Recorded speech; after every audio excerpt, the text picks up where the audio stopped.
When it comes to cooking, chicken is probably one of the most versatile proteins out there. You can boil it, fry it, toss it on the barbecue, or simply throw it in the oven.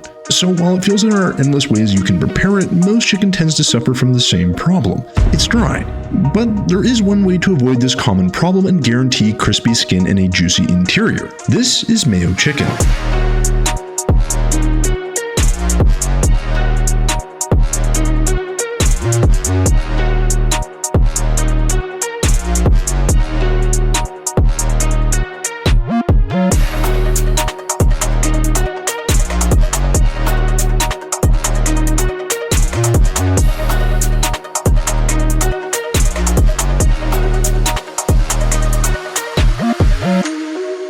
Hey folks, welcome back to another episode here on the channel where today I'll be preparing a variant of Spatchcock Chicken that I first tried many moons ago. Now, I was recently reintroduced to this by the godfather of YouTube cooking, Kenji Lopez, and much like the title and thumbnail imply, the twist here is that we'll be adding a layer of mayo prior to cooking this bird. I know it sounds a bit weird, but trust me, it works great. Now, if you're wondering what spatchcock means, well, it's apparently an 18th century Irish term meaning to dispatch the chicken, but as far as the technique goes, it simply means to butterfly, flatten, and then grill the chicken. It's one of my favorite techniques because it's easy, economical, and makes for a great option if you're out of dinner ideas. Or, if you were lazy and forgot to get organized. In any case, to get rolling, the first thing we'll want to do is to make our salt and baking powder mixture. This will be equal parts baking powder and salt, and I'm using around 2 tablespoons of each here, but you can use a little less or more depending on the size of your bird. Now, naturally, this mixture helps to dry out the chicken skin, which will improve our overall texture at the end. Next, in a small bowl, add in around 4 to 5 tablespoons of mayo or whatever amount you need to cover your entire chicken. Yes, all of it. Couldn't really call it Mayo Chicken if we didn't smother it in mayo, could we?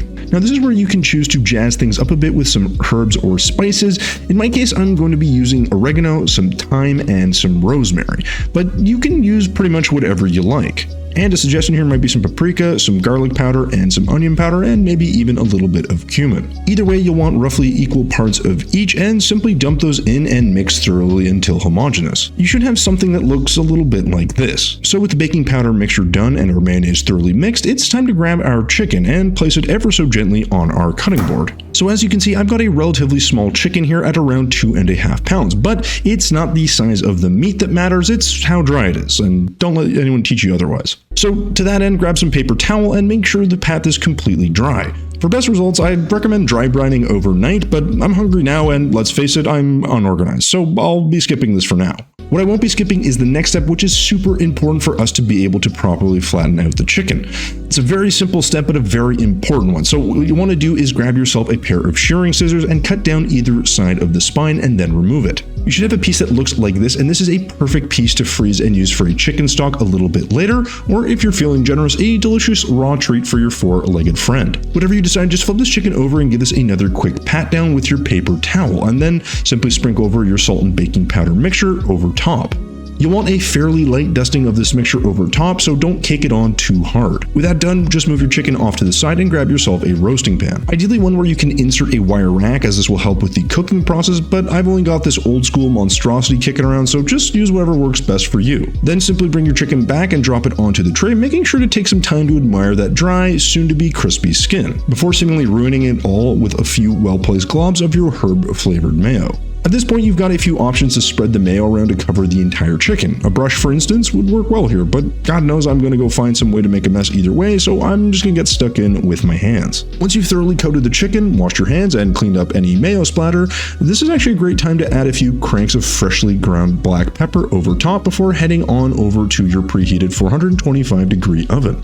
A chicken this size, about 2.5 pounds, will cook for about 30 to 35 minutes, but this will vary slightly depending on what you have in terms of the size of the chicken and the oven. But another way to know if this is done is if you've got a fancy schmancy meat thermometer handy, you can simply jab that into the chicken breast and look for a temperature of 150 degrees Fahrenheit. So after 35 minutes, it's time to remove the chicken from the oven, and you should be greeted with a piping hot chicken that is deeply browned and has crispy skin. All of which of course are criminally hard to show here as one of the lights decided to crap out on me. But fear not, after moving my now singular light around and taking a closer look, you can see this thing has all of the hallmarks of a phenomenal piece of chicken. But of course we can't just cut into this thing, we need to let this rest for at least 5 or 6 minutes. So after patiently waiting, grab your knife and go ahead and slice into it. And remember when I said guaranteed juiciness? Well, look at all this dripping out. It's kind of nuts. This is super moist and we didn't even brine it. The skin is crispy, it's blistered, and it's got that wonderful golden brown color. And honestly, this thing smells amazing. So as you continue to dissect your poultry, it's a good time to taste test, and for that, I'll show you some restraint and just bite into this very moist chicken wing. And quite expectedly, this is some tasty chicken. It's obviously quite moist and the herbs in the mayo are subtle but present, but the nice surprise is just how well the skin has maintained that crispiness. And seriously, I can't stress enough just how moist this chicken is. This is an unbrined chicken breast that was in the oven for just over 30 minutes, and it's unbelievably moist.